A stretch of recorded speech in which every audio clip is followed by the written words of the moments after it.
J'ai jamais eu de spray silicone, de lubrifiant silicone. J'avais repéré un truc sur Amazon, Facom 6,50 €. Et finalement, je suis allé faire un tour chez Action. Je me suis dit, je sais que c'est pas tellement vendu comme étant pour cet usage, mais je testerai bien. Et puis, c'était intéressant financièrement. Je vous mettrai les tarifs et les dates dans la description sous la vidéo. Je crois que ça devait être même pas 3 € par rapport à 6,50 € pour un truc que j'utilise jamais. On va voir, on verra bien.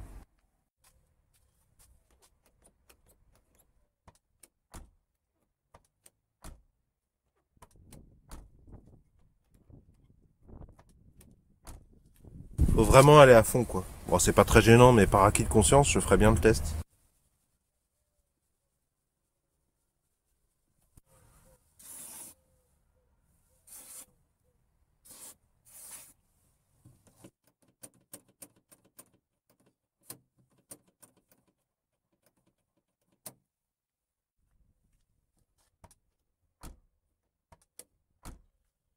Ouais, bon, il n'y a pas photo, hein.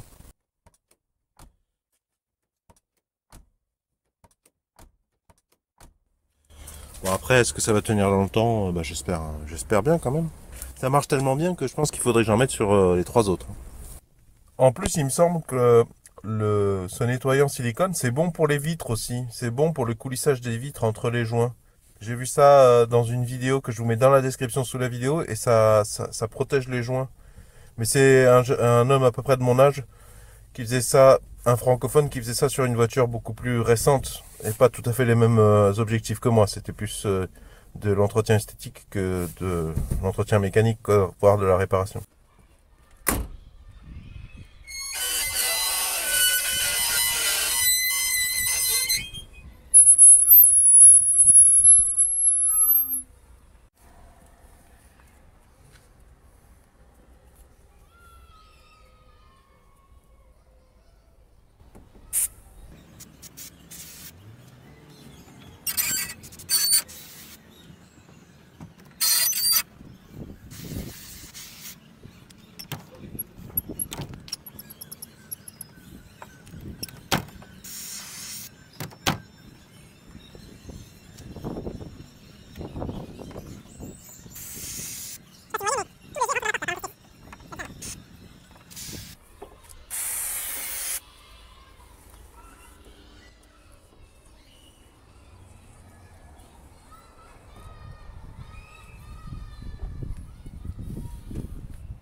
Bah, c'est du silicone en spray, hein, c'est du lubrifiant silicone en spray.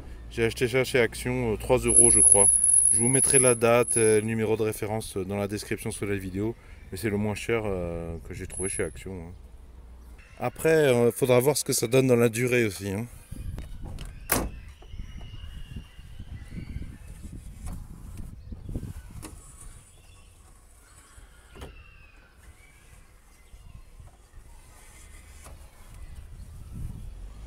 Et à mon avis, là, ça dispense pas de démonter la garniture de porte pour voir. Je crois que c'est une partie du mécanisme là qui vient frotter contre la vitre. Je l'ai déjà vu quand j'ai changé la poignée arrière gauche dans un épisode précédent que je vous mets dans la description sous la vidéo. Si vous voulez voir où ça frottait. D'ailleurs, je devine, vous voyez là, je devine un trait. Je sais pas si vous le verrez à l'écran là. Ici là. Là, ça fait un trait. Il y a un doigt, donc ça doit toucher.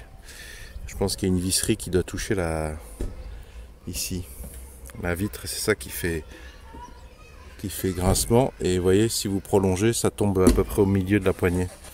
Donc à mon avis, pour résoudre aussi, il faut démonter la garniture de porte pour voir si on peut pas resserrer ce qui frotte. Quelques jours plus tard, après quelques pluies, plusieurs pluies d'ailleurs.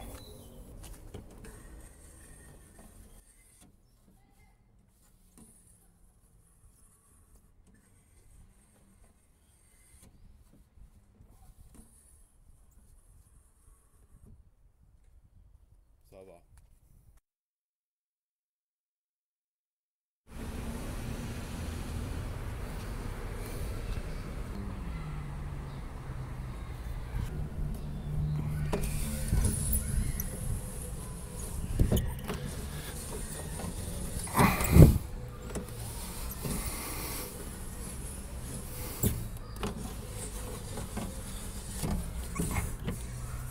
Vous trouverez les noms et les références précises des outils que j'ai montrés dans cette vidéo dans la description sous la vidéo.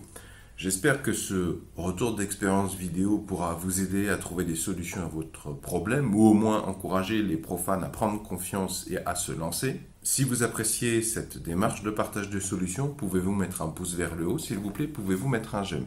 Si vous aimez l'idée de réparer par vous-même un maximum d'appareils électroniques, électroménagers, électro-informatiques, etc., je vous recommande de vous abonner à la présente chaîne YouTube puisque c'est une des thématiques principales. Vont s'afficher justement à l'écran un rond, un rectangle et un carré. Le rond, vous cliquez dessus, ça vous abonne gratuitement à la présente chaîne YouTube. Le rectangle, si vous cliquez dessus, cela vous emmènera vers tous les épisodes de la même veine, uniquement sur cette thématique. Elle s'appelle électroménager et électronique. Il y a beaucoup de réparations pratiques de différents objets du quotidien. Et il y a aussi quelques petites explications sur certains concepts. Quant au carré, ça c'est pour ceux qui ne sont pas trop YouTube ou qui ne sont pas intéressés par toutes les thématiques que j'aborde sur cette chaîne YouTube et qui préfèrent recevoir par mail uniquement les vidéos sur la thématique réparer des objets du quotidien, donc notamment beaucoup d'électroménager, d'électro-informatique, d'électronique, etc., etc. Donc si vous cliquez sur le carré, ça vous emmène sur une nouvelle page sur laquelle vous aurez la liberté, si vous le souhaitez, de me laisser un prénom, un pseudo, que sais-je, plus votre adresse email, et je m'en servirai pour vous envoyer uniquement les futures vidéos sur cette thématique et réparer des objets du quotidien. Bien sûr, vous pouvez vous désinscrire n'importe quand. Bien sûr, je ne partage et encore moins ne revends ces adresses email à absolument personne. C'est dans le strict respect de la réglementation générale sur la protection des données. Et surtout, je ne garde pas les informations des gens qui se désinscrivent.